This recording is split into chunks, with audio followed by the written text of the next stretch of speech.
got to go back to my crew. Jake Tapper.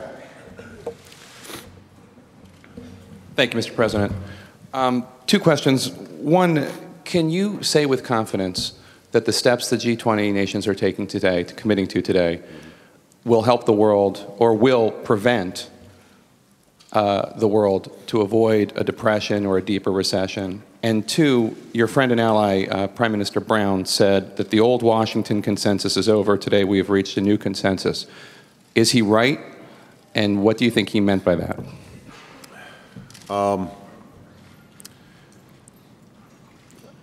In life, there are no guarantees. In economics, there are no guarantees. The people who thought they could provide guarantees,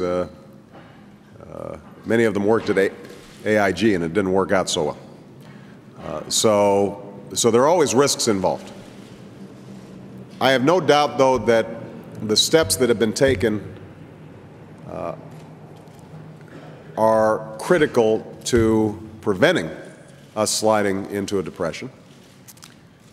They are bolder and more rapid than any international response that we've seen to a financial crisis in memory.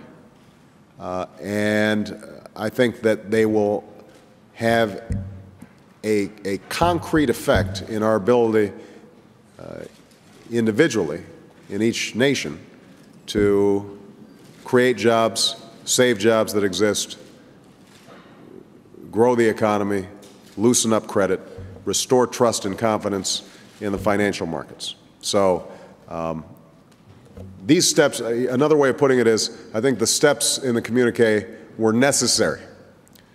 Whether they're sufficient, we've got to wait and see. I'm actually confident, though, that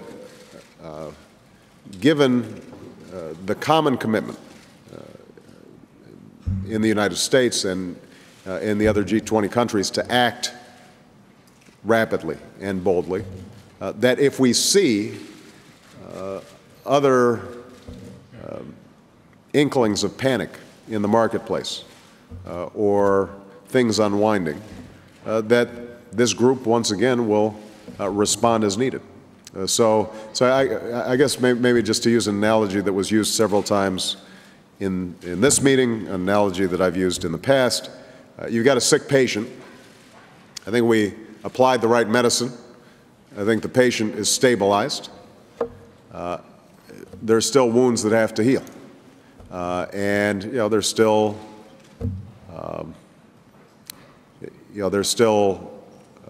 emergencies that could arise. But I think that you've got some pretty good care being applied. You had a second follow-up question?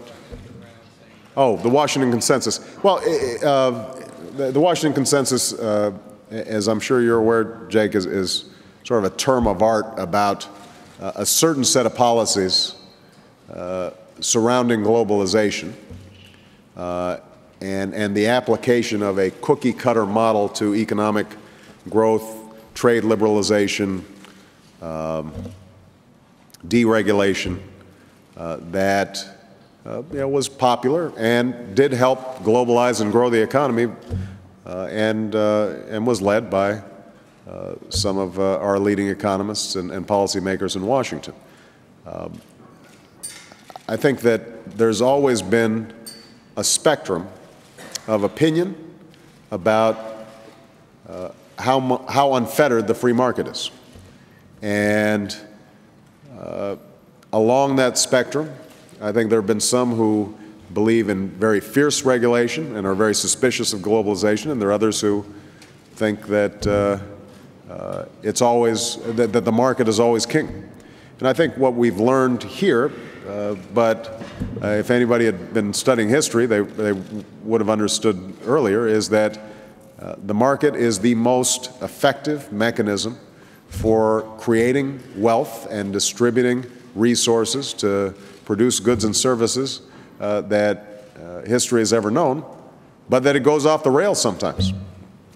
That if it's completely unregulated, that if there are no thoughtful frameworks to channel the creative energy of the market, that it can end up in a very bad place. So in that sense, I think that we just went through a couple of decades where there was an artificial complacency about the dangers of markets going off the rails.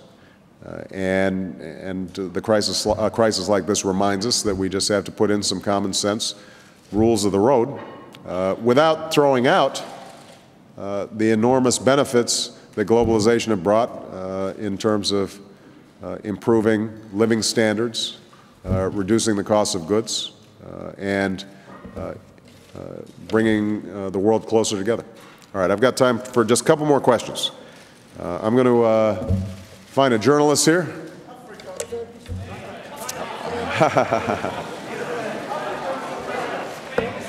All right.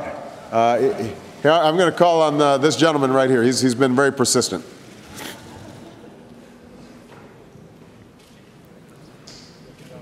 Excuse me, Rich Yang of China Central Television. Since the world leaders have been talking about increasing the voice and voting rights of developing countries, I would like to ask two questions instead of just one. First one, on behalf of China. I may choose which one I want to answer. Of course. That's always the danger of asking two questions. First one, you've had a very fruitful meeting with our president. And during the Clinton administration, U.S.-China relationship were characterized in Clinton's words, strategic, constructive partnership. During the Bush era, it was, the catchphrase was, quote-unquote, stakeholder.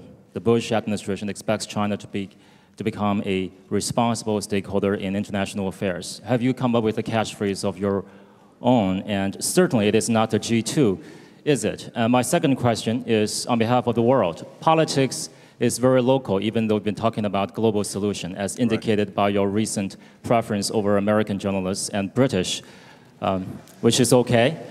How can you make sure that you will do whatever you can so that bad local politics will not trump or negatively affect good international economics? Thank you, Mr. President. Well, those are excellent questions. On the first question, your American counterparts will tell you I'm terrible with those little catchphrases and sound bites. So I haven't come up with anything catchy yet, but if you have any suggestions, let me know. I'll be happy to use them. In terms of local politics, look, I'm the President of the United States. I'm not the President of China. I'm not the President of Japan. I'm not the President of the other participants here. And so I have a direct responsibility to my constituents to make their lives better. That's why they put me in there.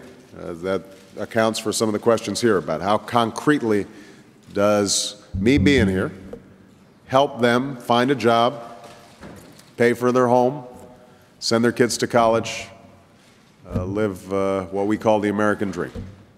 And I will be judged by my effectiveness in meeting their needs and concerns. But in an era of integration and interdependence,